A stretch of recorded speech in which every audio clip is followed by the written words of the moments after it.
boys were out there in Afghanistan guarding poppy fields, okay? And do you know what happened after we allegedly, quote unquote, lost in Afghanistan? Welcome back, y'all. In this episode, we're diving into a tense moment from the Piers Morgan Uncensored show, where Candace Owens goes on a head-to-head with Piers. And let's just say she didn't come to play.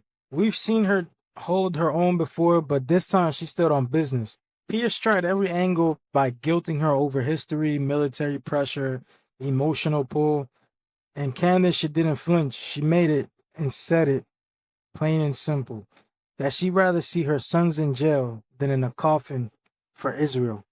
What happened to all those poppy fields, those poppy flowers that our military was guarding? Well, the opioid crisis hit America via the Sackler family, who quite literally built the School of Medicine at Tel Aviv University. So we're just done, okay? And there's no way that we're going to go backwards. We're not going to allow you guys to emotionally condition us to go, oh, well, we got to protect Israel because of the Holocaust. It is over. They're imparting a Holocaust. America would like off this crazy train.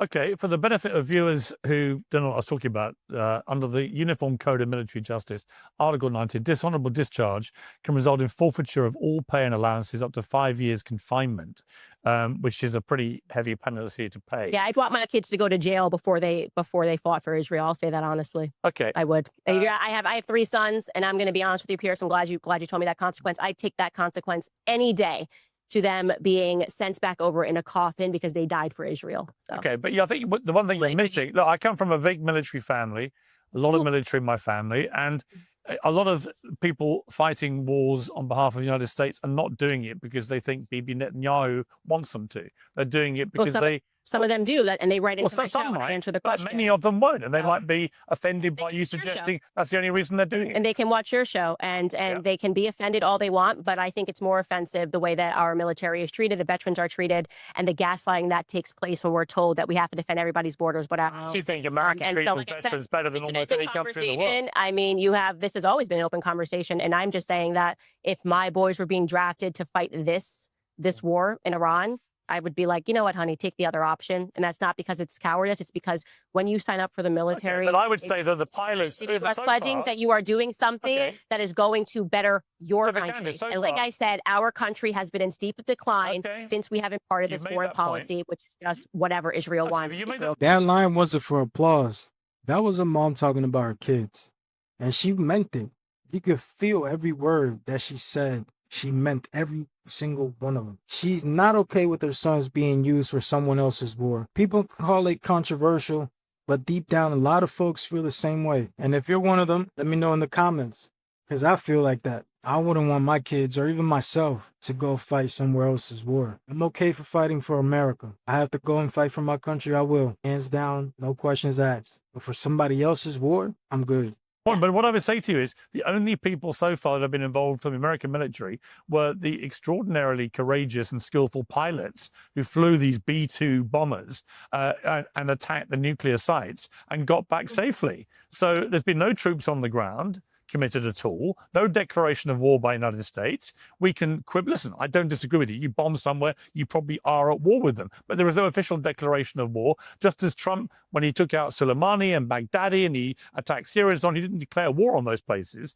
And actually it turned out that the apocalyptic warnings of those actions never materialized. So we shall see. I can't let you go without asking. Let me ask you just quickly about the Tucker-Ted Cruz debate. What did you make of that?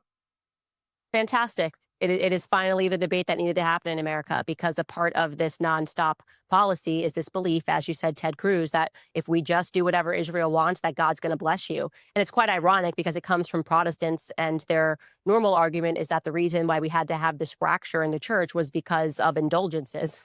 Well, there's nothing more indulgent than I'm going to be blessed if I just do whatever Israel says. And so because we are finally having that spiritual conversation, which is more important, I suspect there's going to be major changes in the United States going forward. And that is why you're seeing this fracture in the base already. Tucker, according to Donald Trump, Tucker rang Trump to apologize. Candace Owens brings up something that I've always heard, and it's something I always ask myself too. That's something I never understood. Like, she says, so the fact that if you support Israel, God will bless you. Like, she didn't say it in a mocking way. You know, she just asked the question that I think is fair to ask, because you don't owe blind loyalty to anyone just because someone wrapped it in religion. There are other countries in the world that believe in Jesus. It's not just Israel. You know, we got a bunch of Christians in America and everywhere else in the world. And you could tell, like, Piers Morgan didn't have much to say after that. He just kind of moved on. And that tells you everything. So with that being said, I'm going to leave this here.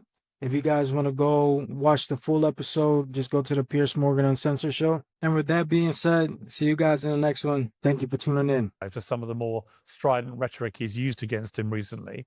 Are you done with Donald Trump, or could you see a way that you would end up perhaps voting for him? Oh, he can't run again, obviously, but would you support him publicly again? So I want to be clear. I don't regret voting for Donald Trump above Kamala. I think he was the better candidate, certainly a better candidate above Joe Biden.